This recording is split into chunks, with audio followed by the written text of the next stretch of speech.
أن تؤمنوا بالله وملائكته وكتبه ورسله واليوم الآخر وتؤمنوا بالقدر خيره وشره তুমি আল্লাহর প্রতি ঈমান আনবে, ফেরেশতাদের প্রতি ঈমান আনবে, আল্লাহর কিতাব সমূহের প্রতি ঈমান আনবে, তার রাসূলদের প্রতি ঈমান আনবে, আখিরাতের দিবসের প্রতি ঈমান আনবে এবং তোমার জীবনে ভালো কিংবা মন্দ, তোমার জীবনে যা কিছু হবে, তোমার তাকদীরে যা আছে, এই তাকদীরের প্রতি ঈমান আনয়ন করা লাগবে। তা না হলে ঈমানদার হওয়া যাবে না। আমার বন্ধুগণ, আমার বাবারা, নিশ্চয়ই প্রত্যেক জিনিস নির্ধারিত পরিমাণ অনুযায়ী সৃষ্টি করা হয়েছে। তাকদীরের 4টি স্তর রয়েছে। কয়টি স্তর? তাকদীরের 4টি স্তর রয়েছে। আহলে সুন্নাত ওয়াল জামাতের আকীদা অনুযায়ী তাকদীরের 4টি স্তর রয়েছে। 1 নম্বর হচ্ছে আল্লাহ চিরন্তন জ্ঞানী। আল্লাহ অতীত, বর্তমান, ভবিষ্যতের সব কিছু জানেন। আল্লাহ বিশ্বাস হয়নি না? আল্লাহ বুড়ো হয়ে গেছে গা, অসুস্থ হয়ে থাকা, এমনটা সম্ভাবনা আছে না?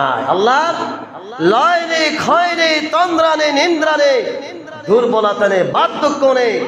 আল্লাহর কোনো দুর্বলতার কোনো সুযোগ নেই।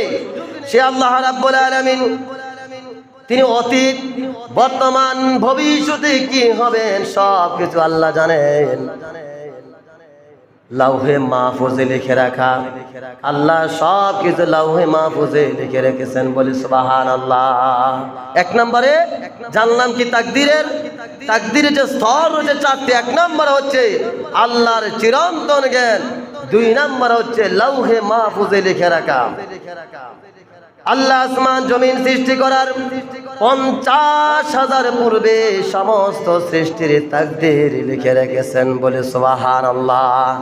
সহিহ মুসলিমের 2653 নম্বর হাদিসের মধ্যে এসেছে, আল্লাহ রাব্বুল আলামিন আসমান জমিন সৃষ্টি করার 50,000 বছর পূর্বে প্রত্যেক মাখলুকাতের তাকদীর তিনি লিপিবদ্ধ করে দিয়েছেন। বলে সুবহানাল্লাহ।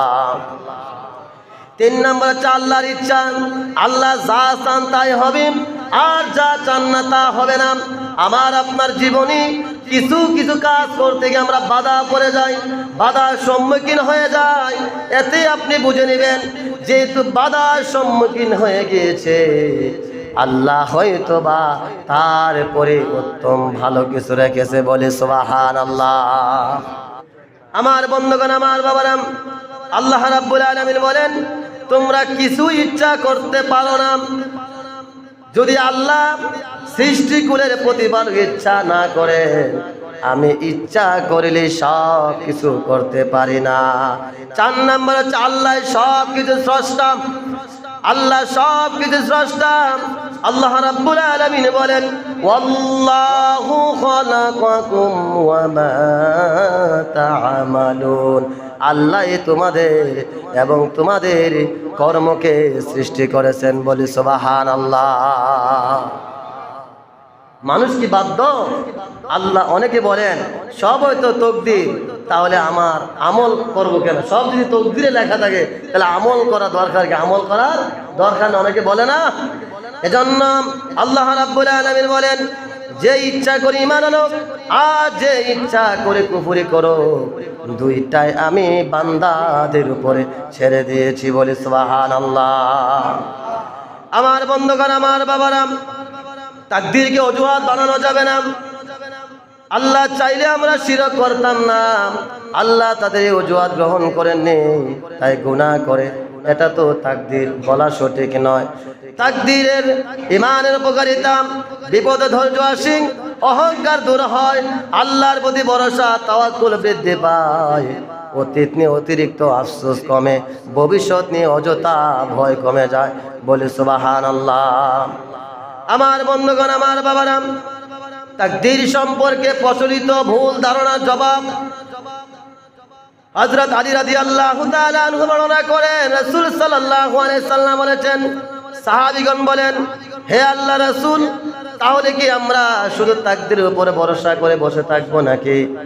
আল্লাহ নবী সাল্লাল্লাহু আলাইহি সাল্লাম বলে তোমরা আমল করো, তোমরা আমল করো, বসে থেকো না। প্রত্যেক কি সে যার জন্য সৃষ্টি করেছেন তার জন্য সহজ করে দেওয়া হবে, এজন্য বসে থাকা যাবে না, আমল করতে হবে। গুনাহ করেছি এটা তো তাকদীরে লেখা আছে, বলা যাবে নাকি? না, বলা যাবে না। আল্লাহ মানুষকে বিবেক দিয়েছেন, ইচ্ছা শক্তি দিয়েছেন, বুধ শক্তি দিয়েছেন। আল্লাহ রাব্বুল আলামিন তাকে ভালো মন্দ বিবেচনা করার জন্য ক্ষমতা দিয়েছেন, বলে সুবহানাল্লাহ। আমার বন্ধুগণ, আমার বাবারা, দোয়া করলে কি তাকদীর বদলায় নাকি? এ ব্যাপারে ইখতিলাফ আছে। এখানে একটি গুরুত্বপূর্ণ বিষয় রয়েছে। রাসূল সাল্লাল্লাহু আলাইহি সাল্লাম বলেন, দোয়া ছাড়া তাকদীরকে আর কিছু প্রতিহত করতে পারে না। আল্লাহ তাআলা পূর্ব থেকে জানেন যে বান্দা দোয়া করবে এবং সেই দোয়ার মাধ্যমে কি ফল হবে, তাই দোয়া করাই তাকদীরের একটি অংশ, বলে সুবহানাল্লাহ। তাকদীর ইমানের বাস্তব শিক্ষা। রোগ হলে চিকিৎসা করাতে হবে। এখন যদি বলি রোগ হয়েছে ঘরে বসে থাকি, তাহলে হবে নাকি? একটা মাধ্যম বুঝতে হবে। রিজিকের জন্য হালাল উপায়ে পরিশ্রম করুন, সন্তানদের সুশিক্ষা দান করুন, বিপদে ধৈর্য ধারণ করুন, সুখে দুঃখে আল্লাহর শুকরিয়া আদায় করুন। করবো আলহামদুলিল্লাহ, করিনি আমরা আলহামদুলিল্লাহ?